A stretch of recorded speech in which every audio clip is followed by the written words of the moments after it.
Ready? 3, 2, 1, start.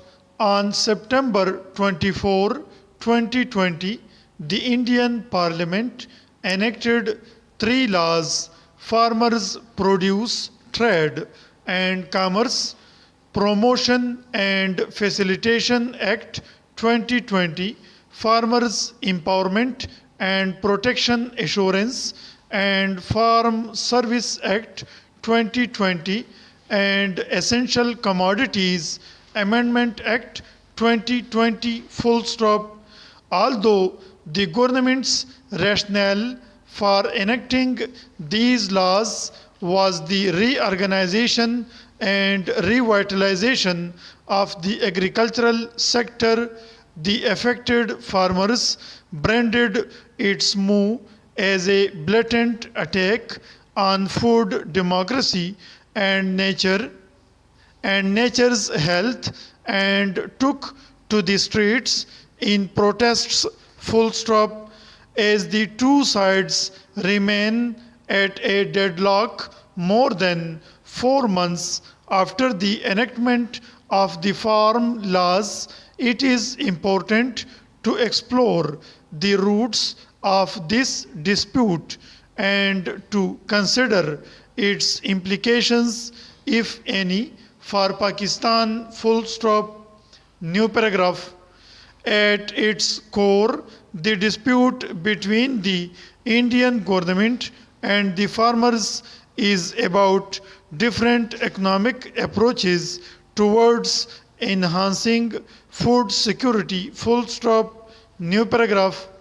The Indian government, under the guidance of the World Trade Organization, seeks to increase food security by increasing food production through a range of measures, including inviting investments from foreign corporate interests into the agricultural sector and allowing them to engage in contract farming and to trade in food products on market prices. Full stop.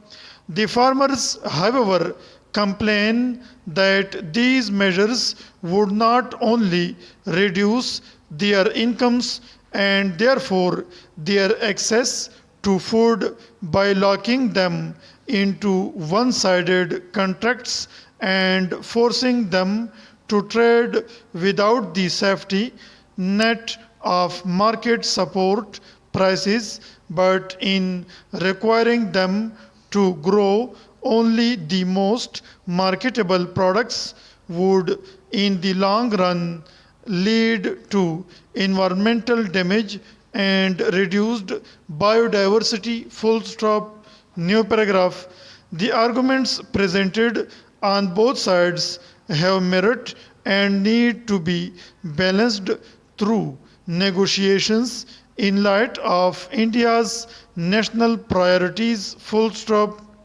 Unfortunately, however, any hope for such dialogue has been shattered by the deep mistrust that divides the two sides. Full stop.